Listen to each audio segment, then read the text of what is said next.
Yohanes mengatakan dirinya, maaf, saya hanya perintis. Saya bukan siapa-siapa. Saya membaptis kamu dengan air sebagai tanda pertobatan.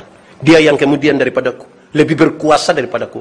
Bahkan membungkuk untuk memegang tali kasutnya pun saya tidak layak kepadanya. Dia akan membaptis kamu dengan Roh Kudus dan api. Dia mau kasih tahu, dia bukan siapa-siapa. Dia tidak bawa orang datang kepada dirinya. Dia bawa orang datang kepada Tuhan. Kecelakaan terbesar dari kami adalah, saya sebagai pendeta adalah membawa orang datang kepada saya, bukan datang kepada Tuhan. Itu jadi masalah. Di gereja kami ketika saya masih ada di kantor sinode, kalau ada jemaat suka dia punya pendeta, itu menarik sekali. Kalau ada surat tugas mutasi, mereka datang. Bapak Ibu pendeta, tolong jangan kasih pindah kami pendeta. Kenapa? Kami sementara membangun. Oh, dia kepala tukang. Jadi kalau dia pindah bangunan tidak jadi. Itu kalau dia suka pendetanya. Kalau tidak suka, don't bikin surat. Tolong kasih pindah. Ini sudah menghancurkan jemaat ini, tidak bisa nih. Mungkin di gereja Toraja ada juga ya. Saudara, kadang-kadang kita melihat pada manusia lebih besar daripada kita melihat pada Tuhan. Saudara, salah satu teori dari menyembah Tuhan dalam roda kebenaran adalah Tuhan menjadi satu-satunya pusat. Bukan musiknya, bukan yang pimpin pujian, bukan pengkhotbahnya, bukan ornamen apapun. Tuhan menjadi satu-satunya pusat. Saya bukan siapa-siapa. Saya ingat seorang sahabat pendeta saya, dia bercerita kepada saya, Pak Pendeta, saya beberapa kali ke Israel. Terus, waktu pergi pertama Pak Pendeta, itu kalau orang kasih tahu, ini kubur Yesus, saya foto di situ. Ini Taman Getsemani, saya foto di situ. Waktu pulang, jemaat tanya, Mama, sudah pulang? Yuk, cerita sedikit. Saya buka ini foto-foto. Waktu buka foto kubur Yesus, saya ada di sana. Waktu buka Taman Getsemani, saya ada di sana. Pak Pendeta, saya malu sekali. Terus saya bilang, Mama, jangan sampai waktu di Getsemani bukan Tuhan Yesus yang kena tangkap. Mama yang kena tangkap. Terus saya bilang, mulai hari itu Pak Pendeta, waktu saya pergi berikut, saya tidak akan foto saya sendiri di situ. Kalau sampai saya foto, itu kebutuhan sangat pribadi buat saya. Sesekali saya lihat. Tapi untuk kepentingan orang lain, saya kasih tahu, ini kubur Yesus. Ini. Saya tidak boleh ada di situ. Karena saya bukan siapa-siapa. Ini perenungan serius bagi kita. Pernyataan iman bahwa kita bukan siapa-siapa.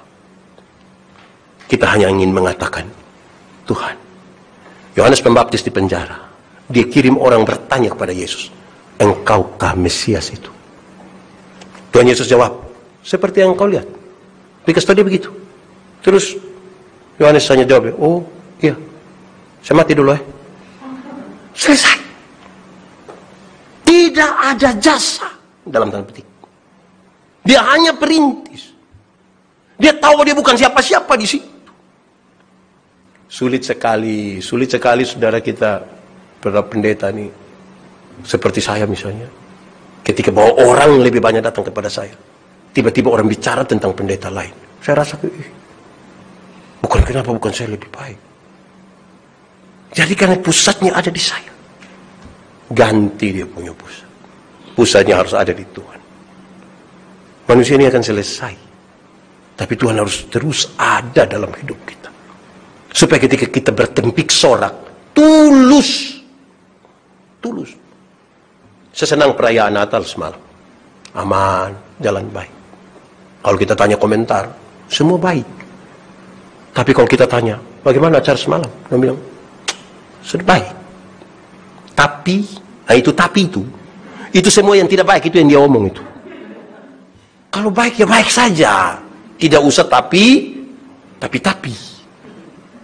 Sebab itu biasanya jadi alasan paling baik. Saya bilang begini, orang kalau mau menipu tuh, kalau dia mau bungkus baik-baik, dia akan pakai sebenarnya dan tapi. Bapak, kenapa tidak ke gereja? Sebenarnya saya pergi. Tapi, kalau tapi itu dia tidak itu. Kenapa tidak terima pelayanan? Sebenarnya saya terima. Tapi, kalau tapi dia terima. Saudara lihat sekarang. Dia bukan siapa-siapa. Padahal orang-orang kan sangat merindukan Mesias. Bicara dalam konteks Yahudi, mereka tahu betul mereka butuh ditolong oleh Mesias itu sekarang. Engkaukah Mesias itu? Dia bilang, tidak, bukan saya. Terlalu jujur itu. Dia ingin mengatakan sekali lagi, saya bukan siapa-siapa. Supaya Tuhan yang dimuliakan. Jangan merampas kemuliaan Allah itu bagi kita.